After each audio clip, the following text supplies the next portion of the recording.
Hello, very good evening. Today we're going to learn how to fix Windows 11 if it is running slow after you have updated it.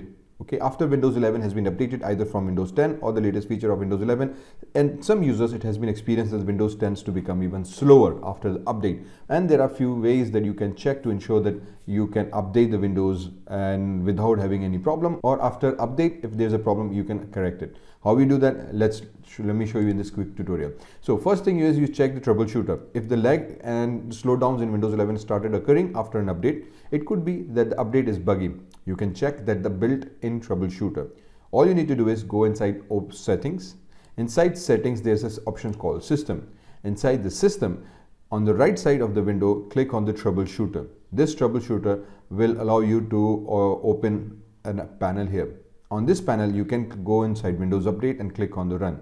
Continue on the screen and instructions. Once done, restart your system, and we also recommend running additional available troubleshooters such as program compatibility and other options that would ensure that your issues within your system can be resolved. Most of the time, this would automatically correct your issues.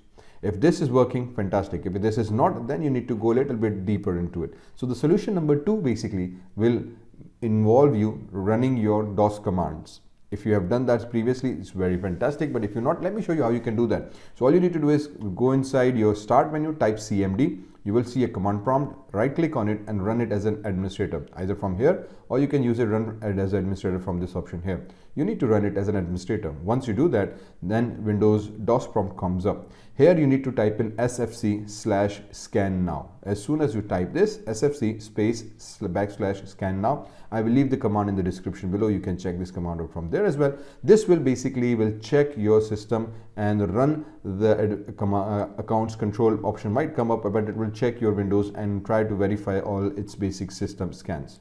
Okay, once this is done, you can then go and check on additional commands, such as you can write these following commands. Again, these commands are in description below. This command will check the health of your system, scan the health of the system, either if there's a problem, restore the health system. You can run each of these one by one, and it will hopefully check your system's health. And this is a general practice. You can not only run it when you're having a problem, in a general terms, you can check your health of the system regularly once a month, and it will ensure that your system image and cleanup data is being done. So all you need to do is write DSIM/online cleanup image check health. It will check the entire image health and resolve any problem that's having in your Windows system. So all these 3 commands, run them. They are in the description. Just copy them and run them in one by one in your DOS prompts. So this is tip number 2 that should resolve your problem. Still having a problem? Let's just move to step number 3. In step number 3, we need to uninstall the latest update and roll it back to previous versions. So if the update was buggy, you should uninstall it. Note that this is not available after a long time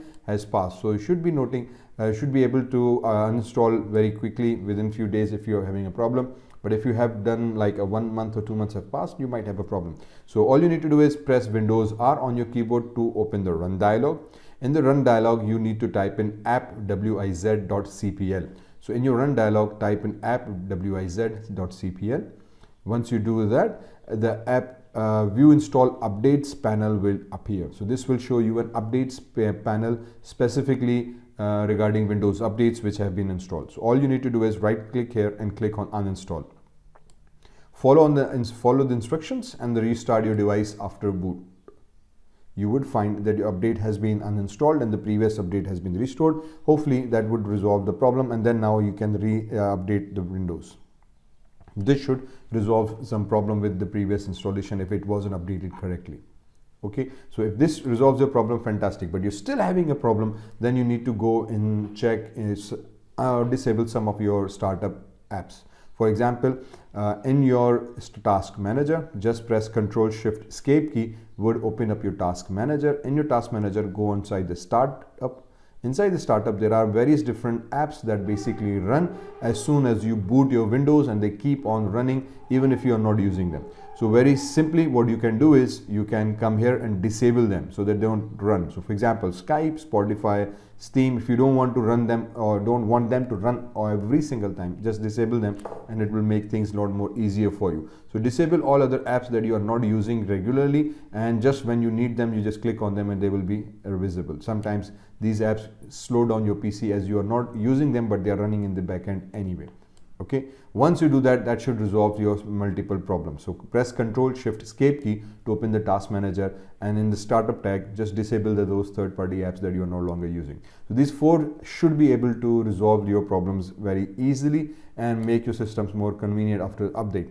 If still you're having a problem, then you basically need to downgrade back to Windows 10. If none of these methods help to resolve the issues, you can uninstall all the updates and go back to Windows 10.